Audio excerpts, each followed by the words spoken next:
ልብ ብላችሁ ስሙኝ፣ በድጋሜ እናገራለሁ። አንቺ ሴት ከአንቺ ጋር ምን አለኝ? ጊዜ ገና አልደረሰም ነው ያላት። እርሷ ዞር ብላ ለአገልጋዮቿ ያለችው እንደዚህ ነው። የሚላችሁን ምን በሉ ታዲያ። ዞር በይ እኔ ከአንቺ ጋር ምን አለኝ አንቺ ሴት ብሎ እነሱ እንደሚሉት የሚተረጎም የመጽሐፍ ቅዱስ ክፍል ቢሆን ኖሮ ሄዳ ምንድን ነው የምትላቸው? በቃ ምንም ማድረግ አልቻልኩኝም አይደል? ከዚህ በላይ ልትላችልም። ለምን? ጥያቄ ምን አላለም?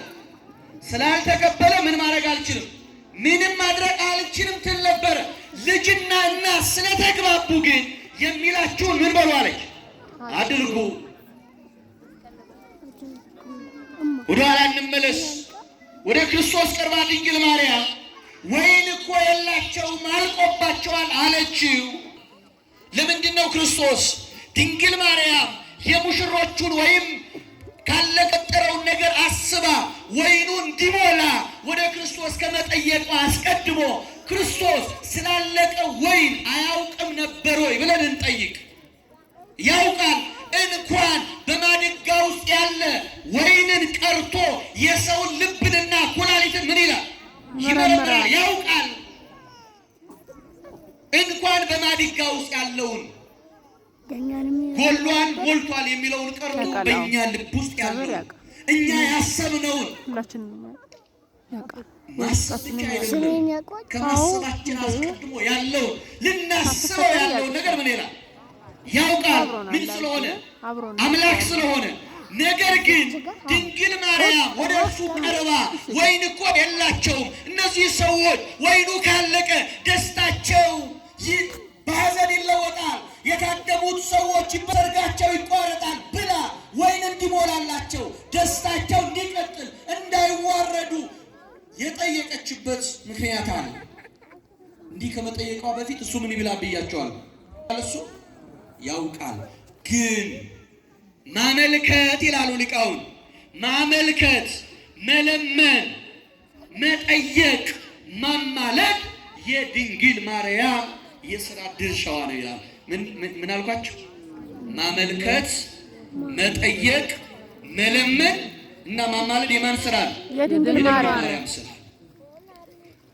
ድንግል ማርያም ይሁንላቸው፣ ይደረግላቸው፣ ይሙላላቸው ብላ የመጠየቅ እርሱ ደግሞ ማድረግ ማከናወን የእርሱ።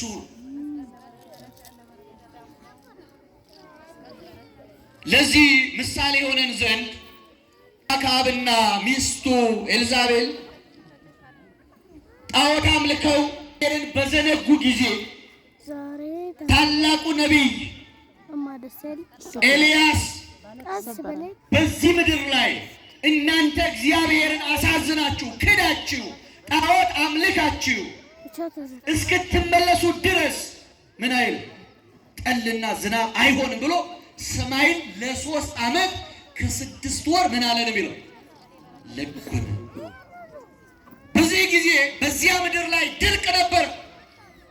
እግዚአብሔር ሰዎች ሲራቡ በድርቅ ሲመቱ አይቷል።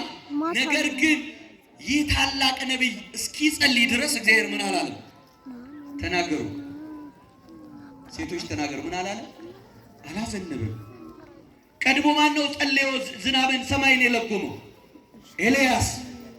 ለምን? እግዚአብሔርን ምን ብለዋል ብለው እግዚአብሔርን ክደዋል፣ ጣዖት አምልከዋል፣ ከሕግ ከሥርዓት ወጥተዋልና እስኪመለሱ ድረስ ዝናብ እንዳታዘን ብሎ ጸለየ። ሰማይም ተለጎመ። 3 ዓመት ከ6 ወር ሰማይ ለምድር የሚሆን ዝናብ አላዘነበችም። ነገር ግን መልሶ በጸለየ ጊዜ ግን ዝናብ ምን አለች? ምን አለች? በጸሎቱ ምን አለች? ዝናብ ዘነበ። ስለዚህ እዚህ ጋር ይህ ጻድቅ ወደ ሰማይ ወደ እግዚአብሔር ለመነ፣ አመለከተ፣ ጠየቀ፣ ማለደ፣ ዝናብ ቆመ።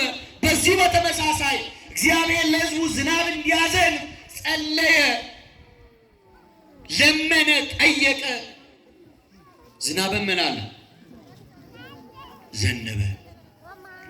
ይስሐቅም ሚስቱ ርብቃ ይስሐቅ ወደ እግዚአብሔር ከመጸለዩ አስቀድሞ ሳይጸልይ በፊት ሚስቱ ምን አላለችም? ልጅ አልወለደችም። በጸለየ ጊዜ ግን ርብቃ ምን አለች? አረ ተናገሩ። ወለደች። ሌላም በተጨማሪ የነቢዩ የሳሙኤል እናት ሐና ወደ እግዚአብሔር ሄዳ ከመጸለያ በፊት ልጅ አልነበራትም፣ ልጅ አልወለደችም። ነገር ግን በለመነችና በጸለየች ጊዜ አለመውለዷን እስክትረሳ ድረስ ታላቁን ነቢይ ሳሙኤልን ምን አለች? ወለደች። ስለዚህ መለመን መጠየቅ የማን ድርሻ? የፍጡር ድርሻ።